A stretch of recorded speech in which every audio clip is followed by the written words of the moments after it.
Amigazos, estamos ya en la antesala del final de Skeleton Crew, una serie de Star Wars que la verdad me ha sorprendido un montón. Es un capítulo que viene cargado de drama, un giro que quizás no fue tan inesperado, pero que sí fue mucho más oscuro de lo que se esperaba, y un montón de preguntas de cara a un final que yo pienso que debería ser bastante larguito. Este video nos lleva desde el análisis profundo hasta las referencias easter eggs y teorías, con referencias que van desde La venganza de los Sith hasta la película de animación desconocida del año 2000, Titan After Earth. What is that?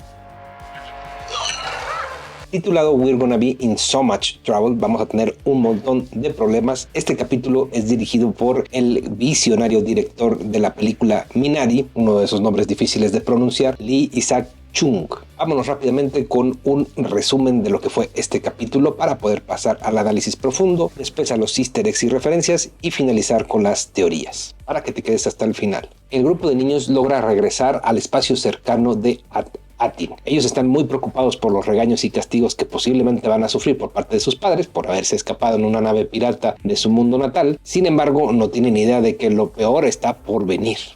Por su parte, el capitán Matt Silvo, Jack Nanawood, Jod, como le quieran decir, en este capítulo lo vemos despacharse a su primer oficial convertido en capitán amotinado, después al buen SM-33 de una manera muy oscura y amenazar tanto a los niños como a los papás, lo que podría constituir en un giro demasiado oscuro para este personaje. Ya sabíamos que él estaba mucho más interesado en el tesoro que en ayudar a los niños. Yo sigo pensando que su arco de redención aún no es posible. Esto es Star Wars, esto es Disney, hay un montón de referencias de las que más adelante hablaré en torno a este personaje de Jude Law. Pero lo importante aquí es, todo lo estamos viendo desde el punto de vista de los niños.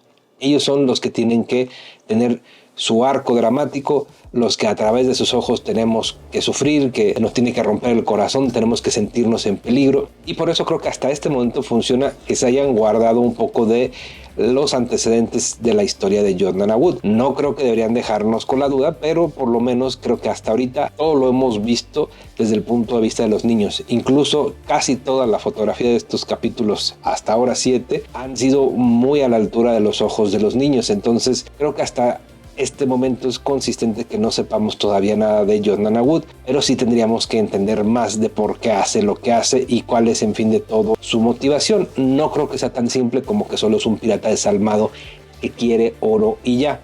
Pienso que sí debe ser más complejo que eso, pero pues vamos a ver qué sucede.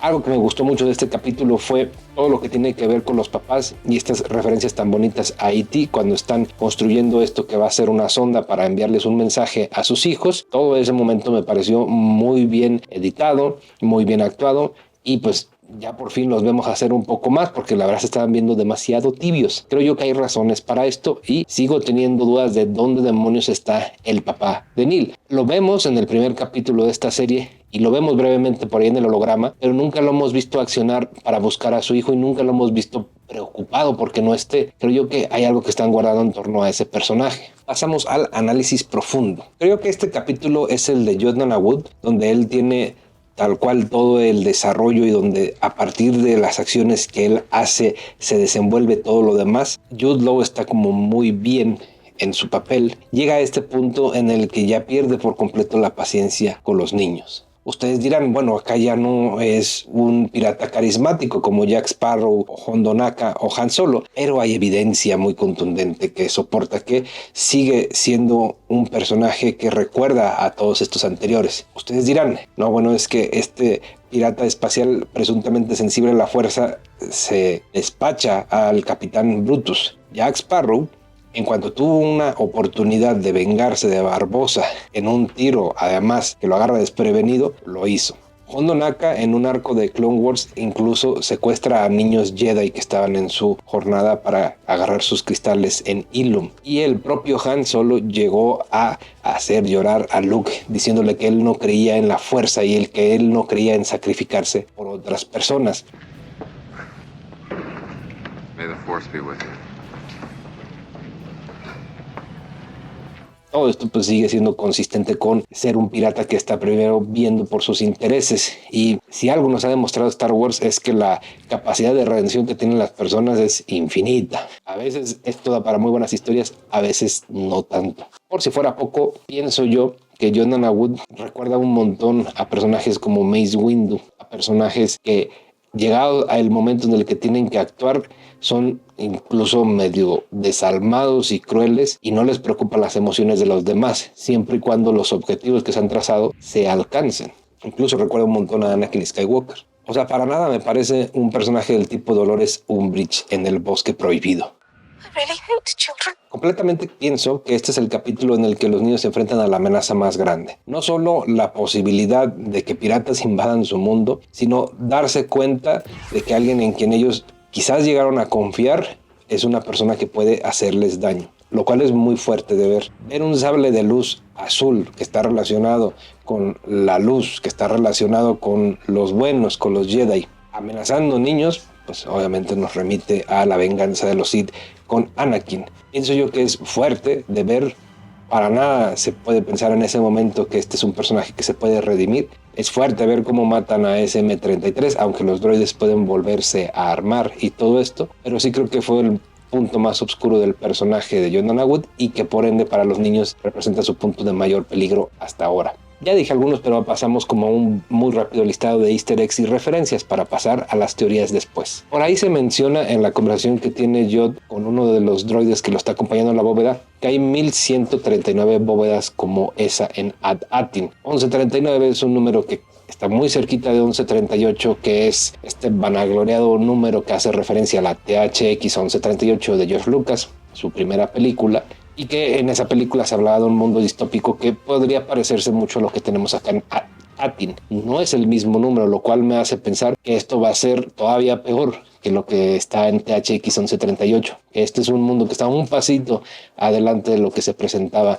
en aquella película. Este momento en el que se abre un enorme jardín para dejar pasar al Onyx Cinder, Jonathan Wood y compañía hacia las bóvedas que están cerca del núcleo del planeta, me recordó un montón a la película Titan After Earth, justo en el momento en el que la Titan sale de su base en la Tierra. Un easter egg muy destacado, tenemos la voz del supervisor, que creo yo que me da la razón de una teoría que tenía, de que este mundo está en realidad controlado por un viejito burócrata decrépito. La tenemos con el actor Stephen Fry, a quien conocimos en V de Venganza o El Hobbit, este comediante británico que podría no aparecer en persona, pero que al menos presta su voz para este personaje, el supervisor. Y este asunto de que están recibiendo a un emisario de la República y siguen con toda la farsa, por un lado me recuerda a la película de Wall-E, con cómo el capitán pues estaba completamente ajeno a la realidad, que pues a su vez remite obviamente a Odisea del Espacio, pero también me recordó a Cornelius Fudge, el ministro de magia, que está empeñado en creer en que la mentira que se les dice a todos es la verdad. Y bueno, ya en esta parte que vamos descendiendo hacia las bóvedas, todo lo que se alcanza a ver de cómo funciona este sistema de acorazamiento donde están guardadas las reservas de los créditos, pues me recuerda un montón tal cual al Planeta del Tesoro. Creo que es una referencia obvia, aunque pues también hay unas cosas muy interesantes con esas esferitas que pues me recuerdan al núcleo de tritio que usaba Otto Octavius en Spider-Man 2. Pasando ya a las teorías.